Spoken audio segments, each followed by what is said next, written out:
I can't believe it. November 18th, your book comes out. So Yeah, tell us about it again. Show it to us and tell us why we should buy it. here we go. This is Becoming Fire, Chasing the Passion to Protect, Serve, and Love, a true crime memoir. It's by yours truly, Jennifer Clarke Eskew, and it is coming out November the 18th, both in softcover and in ebook, available at all the platforms from Amazon to you can go to order it on Target, you can order it at Walmart. I've got it published out through all of those. If somebody knows my name or the name of the book, then you go on those platforms and you can order it, or you can catch it at my author website, which is www.jenniferclarkeskew.com, and I'll be glad to sign it for you and ship it to you. I'm excited for a lot of reasons. I've had a lot of great people for the input. The big thing was having Joe Kenda do the forward, but then I had some terrific people that stepped forward and said, hey, I want to read it and do a book blurb for you. So got something from Jay Dobbins, who's quite famous for his undercover. I got a blurb from Tracy Ullman. She's been involved with several producing of, let's see, The Serial Killer's Apprentice and Gacy, Devil in Disguise. So just some great people that way. And it's exciting. It was exciting to get a book in hand from my author's copy, and knowing that the books are coming out November 18th and starting to see the stuff. It's fantastic. All right. So what should we expect without giving it away? Let's see. You're going to get my law enforcement career, going to the State Police Academy in Virginia to becoming a road trooper. I made some mistakes along the way. I also learned a lot of lessons and learned how to make high stake decisions very quickly. And then you're going to see me delve into the undercover world, where I go deep cover for 6 months in a long-term operation, but then I get out and go right back into undercover and continue doing that. So it's about a 5-year time period in my true crime memoir. And I tell people, in my opinion, what I was trying to write and what I felt like I was getting across is a book that makes you feel like you're in a ride-along type situation with me as the trooper and me as the undercover. You're right there with me, and I want you to see what I see and smell what I smell, and have the same kind of emotional or reactions, and just kind of understand what was happening through all that time. Yeah, and what's interesting about this is that you are one of a few that ever, I guess, as an ATF, undercover ATF, or is that going into the next book? That's going into the next book, but the book will take you to that point. You'll realize where I'm headed to and what's going on, and then yeah, the next book is going to be my undercover life in ATF, right out of the state police's undercover life into ATF. Now, when you think about reliving all this, is that hard at times to relive writing this? Yes, the book has got some, for me, emotional roller coaster points, and maybe some trigger points for people who can't handle true crime.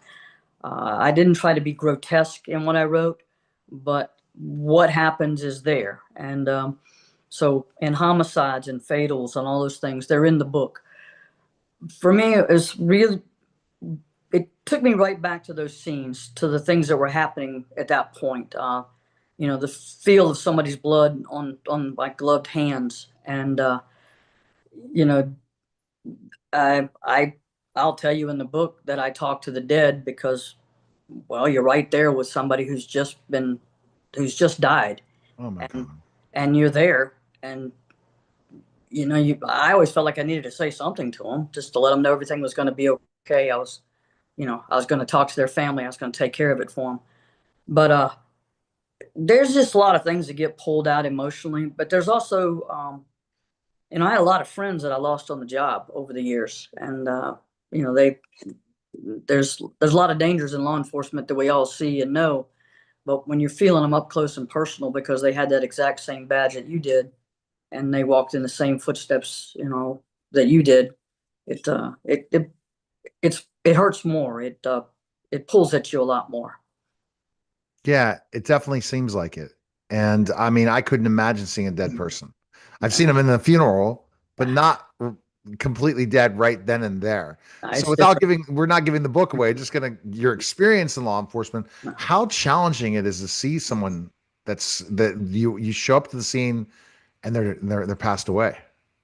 It, you have to get it together. You have to keep yourself together and keep control because you are in charge of what's happening there and on that scene, and you need to get all of the right resources there. If you need ambulances and fire trucks, and you need tow trucks, if you need more troopers to come and assist, if you're needing help, you have to make those decisions very quickly, get it going. You have to get the traffic rerouted around if it's a highway type of incident. You have to have all these things going very, very quickly, and you have to be taking it in very, very quickly because there's witnesses and other people who are trying to tell you information as you're moving through scenes to try to handle things immediately because of what's going on. And when you drive up on a scene, most of the time, but not always, you'll recognize that you have a severe incident. It's either a very bad PI, which is personal injury, or you have an F, a fatality. Um, so there's a lot of things going on. And then every once in a while, you'll see somebody doing something that's dangerous, like they'll go and pick up a flare and be trying to circle it around to flag traffic. That'll burn you. You leave the flare on the ground. Don't do that. So you got to stop them from doing that. But then you're also trying to talk on the radio to your dispatch to tell them what's happening. Uh, there are 100 things happening all at once, and you are having to control every one of those things. And it's important you get it right because you're also going to have to document that scene, and that's from photography to taking the measurements. Um, Identifying everybody that's involved, identifying your witnesses, all of that has to be documented and written and covered in what's going on. Uh, you've got to run checks on the vehicles and run checks on the driver's license. You have to do it all. And the traffic has got to keep flowing. I mean, that was the number one thing we were told when I arrived at Division 5, Area 32. The traffic has to keep going. We can't have it shut down in rush hour. People have to get to work. Businesses have to keep going, get it moving, get the traffic going. Let's get the highway cleared as quick as we can. It's on you to get it done. Sounds like it.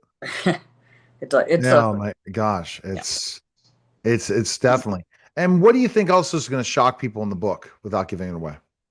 um, Probably just what goes right around their own backyard or their own neighborhood, and that they haven't noticed it. And all of a sudden, they're going to realize this took place in cities and towns right around me. And maybe you drive the interstate every day to work. That's your route, and you have to be on it for, say, 30 minutes. And you have no idea that this place that you passed has got a new dent in the guardrail, that last night 3 people died there. You don't know that. Maybe you'll learn it on the radio news, but a lot of people now, they're listening like me. I listen to Audible a lot, so I'm not hearing that. Or maybe you saw it in the newspaper that morning or on the local news while you were eating breakfast, but probably not. You might hear about it at work. So you don't know what happened just a few hours before while you were sleeping before you came into work the next day. And now maybe when you're driving in, you'll be like, that's different. That's changed. That guardrail's really messed up, or that sign is tore down. It wasn't like that yesterday. Wow. Yeah, and you'll start thinking on that level of, what took place here, and when did it happen? Right. Mm. I painful to say the least. Yeah, it's really just the life of a trooper. I mean, I know it's my life in this book, and I tell people this: well, if you don't like it, it was just my life. Don't worry about that. And I laugh a little bit. But the thing is, it's the life of a trooper. It's every trooper that goes through and has to work. It's every police officer that goes into work. It's everybody that puts on that badge and that gun and and goes out to do their job. And that's just what you're dealing with day to day, from the paperwork, from management to, what has to be done on the side of the road, to the people that you deal with, the people who treat you really rudely to the people who treat you really kindly. And you don't know where that's going to come from day to day or minute to minute even. And it's something where you're like, there's a wow factor in all this. Like, And do you kind of reflect after your career how much you were able to go through? I mean, that's the thing Yeah. I don't get is how are people who serve us in such a way that are on the front lines, how they are able to kind of get back to regular life after what you go through. Um, I feel like I'm getting back to regular life. I did, I did the 32 years of actual work, and I always stayed in what I call the field. I always worked until my last about 5 years on the job, and then I was at the academy teaching the arson explosives courses. Once that was over, I was pretty good to retire. My mom had dementia, and I wanted to help out with her, and I had the chance to retire, and so it was like, this is good. I've had a good career, but it kept nagging at me, and things kept popping up in my head, and stuff that you don't really have the, as I call it, the guys, the people you work with, to talk to about things or to run it by them, and you're remembering things, and so I Right. started writing, um, and now I'm actually back to working part time teaching forensic sciences again, which is to law enforcement. And it's like, well, didn't expect to go back to work, but it's just part time and it's very easy. Mm. That now we can go deeper into when you talk about forensic sciences, and that's something to talk about maybe next week. Yeah. I cannot imagine, especially how many people are interested in being in this because of how uh, popular serial killers are and how Uh, people, yeah. yeah. Well, I've had a couple of friends who have been fortunate enough to actually make the arrest on cases that ended up being serial cases, serial killers, serial arsonists, serial bombers. So I've seen those people captured after they've done a lot of damage and harmed a lot of people. But I've also got friends that have chased after serial killers for decades. They retired and they still were waiting for DNA or a fingerprint, something to finally break that case. And one has gotten very fortunate and had that happen with the Colonial Parkway murders. They they can tie three bodies to the one person. There's still going to be, I think, like seven more Oh my God. that they just don't have the science for it right now. They don't have the absolute answer. You have a lot of Really? I didn't think circumstantial. that. I thought it's very difficult to be a serial killer these days. You would think, but this is somebody who was doing it in the 80s and the early 90s. Don't know if he did it beyond that. Could have, probably did. May have changed his tactics completely. Um, but yeah, a lot of them do. I know there's a guy named Sean Patrick Goebel, and he was a truck driver. Now, they have him for what the FBI calls 4+ homicides, and he's a serial killer. He's been locked up for a long time. My friend Ross Sheets and his partner Ken Wilson, they were the ones who caught him, and they caught him within a matter of weeks once they had a body dumped in their area based on one fingerprint. Um, a lot of work, though. It's like 1,600 hours for my friend Ross in that short time period to track down that one fingerprint and get this guy. And then he got confessions out of him, and then the FBI's behavioral analysis unit came in to talk to him. They think that he's good for maybe 150, but they have to have something. They have to have DNA or fingerprints or witnesses, something that can really tie him to these bodies. And those bodies, unfortunately, are females who tended to work at truck stops. Uh, they were in the prostitution businesses, you know, the sex trafficking. And when they disappeared, nobody really noticed or nobody really said Hmm. anything to anybody. So, um, yeah, that's one of them. But he's out there. I mean, he's caught, he's locked up, but how They've much not, he they're did, not, they don't know how much he's done. they don't know.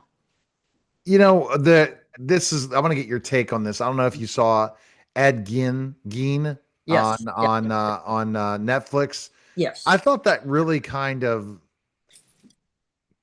gave serial killers like even more motive with how they really made him like a superstar. It, And it, It was a bizarre take on all of that because a lot of that was stuff that was made up about Geen later on that really wasn't what Geen was documented as having done in his own confessions, Ah, but it became the myth of Ed Gein. He's still a disgusting killer. He's yeah, still but he's they still didn't a play it murderer. like that at all. No. Yeah, they kind of made him a sympathetic character, and I don't have sympathy for people who kill. I don't have murdering. You murder, and I can't have sympathy for you, and I don't want to feel as sorry for you. But they wanted to play that thing on the movies or on the series, and so you see this Geen character as being this vulnerable person who was overwhelmed by his mother. Yeah, those are things, those are factors, but that's still no reason to kill people and suddenly decide to turn them into, leather lampshade or a belt. That's just sick, and it's So like, some of the stories of these other serial killers following his footsteps, true or false? no, there have been, from what I understand, I haven't read a lot on all of them, but there have been several who have actually spoken about Geen, that they read about him, that they collected books or memorabilia Hmm. about him, that they were fascinated by him for some reason. And it's like, wow, this is weird that the serial killers is fascinated by somebody else that they view as a serial killer. And you almost think, are they playing a one-upmanship? And I don't know if I can get into the mental state of that. What I know is they're evil, and Yeah, I just don't understand how they yeah, basically made him a rock star, yeah, and they made it like he was so much better than he was, yeah, and that's a shame. yeah, I wanted to get your take because yeah, serial killers make your job harder, yeah. right? They do. Serial killers do. Serial arsonists do. Serial bombers do. Um, they really do. You take Thomas Sweat from D.C., the D.C. serial arsonist. Um, a good friend of mine was part of the investigative team, but several of them were actually. Um, what Scott Fulkerson and those guys did in the interviews with him, and I got to see a lot of the video footage of those interviews with him when they first had him, and unbelievable. And you realize this guy is responsible for probably well over 300 arsons. He's responsible for three people dying. And there's nothing probably more horrific than to think about dying in your home while it's on fire, and not being able to get out. Uh, then, his whole fantasy, he had a whole weird fantasy about men in uniform, Sweat did. So there's this strange stuff with him and how he wanted to get attention and how he got to see men in uniform by starting fires, because then firemen showed up to the scene to put the fires out. It was just a lot of strange stuff with him. You look at, um, I think it's a Paul Geller out in the West Coast, Seattle area, and I believe he ended up killing either three or four during his reign of terror with arsons. And Neil um, Neil Patrick Harris, I believe it was, when he had been Doogie Howser back in the '80s, Yeah, pops up and does this movie in the early '90s, and it's like, ooh, he played a bad guy, and it's like it was different, and they didn't make him look good. And he was a serial arsonist who also was a murderer because people died because of him, yeah, And it's not just the people that are trapped in the buildings that are on fire; it's the firefighters coming to the scene that can get hurt or killed. It's the general public that might try to go in and help that could get killed. It's all of that. But then there's serial bombers, Eric Rudolph being one of the more famous, but there's plenty of them. And, you know, I mean, I was there at the Centennial Park Olympics, so I remember being, we responded. I was there um, less than an hour after the bomb detonated on July 27th, 1996 at Centennial Park. Um, then I went back for the bombings at the um, Sandy Springs clinic, and there was two bombs there that were separated by 1 hour, because he put the first bomb at the abortion clinic, but the abortion clinic was closed that day, and that bomb did not contain nails. The other bomb was placed and hidden where first responders pulled up and stopped all of their vehicles, and it went off 1 hour later. So he knew that first responders would all be on the scene. That bomb was full of nails. He was planning on trying to kill as many people as he could with that second one. Fortunately, no one did get killed, but I had friends that I saw on the news, because the news was standing right there too, filming when that second bomb went off, and you see them running, just chaos, just crazy. But then he blew up the other side lounge, and he wanted people to know it was him. Then he moved over to Alabama and he blew up the abortion clinic there, and he did that intentionally. He didn't have that one on a timer. He actually had a remote control, and it was very early in the morning. There was an off-duty police officer that worked security there at the building. The nurse that worked there showed up. She was going into the building, getting ready to go in the front door. The officer had stopped to turn around and look back at something that was over in the flower bed area. And as he's standing and looking over it, and just as things were going, Rudolph was across the street on the sidewalk wearing a wig, trying to disguise himself, and he hit the remote control and activated it. It killed the police officer, and it severely injured the nurse. In fact, it blinded her. He created quite the reign of terror.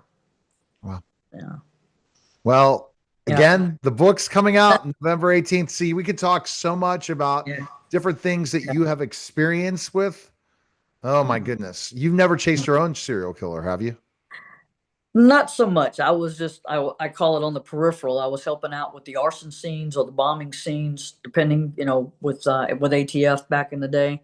I responded with the ATF National Response Team that they've made a lot of headlines in the news for big events, but did that for, National Response Team. I was on it for 23 years as what they call part-time member. I would just leave my office and go, and I get back when I got back. And then just that sort of thing. I guess I did catch a serial arsonist on church fires. He was burning churches down, but it was because he was robbing the churches is why he was burning them. It wasn't because I don't think he had anything against the church. He never indicated it. He just was robbing them, and he figured he wouldn't get caught if he burned them. Okay. Yeah. All right. JenniferClarkeSQ.com. It'll be in the comments section and all these different places. So appreciate it, Jennifer. And we'll talk next week. All right. Thank you very much. You're listening and watching the Neil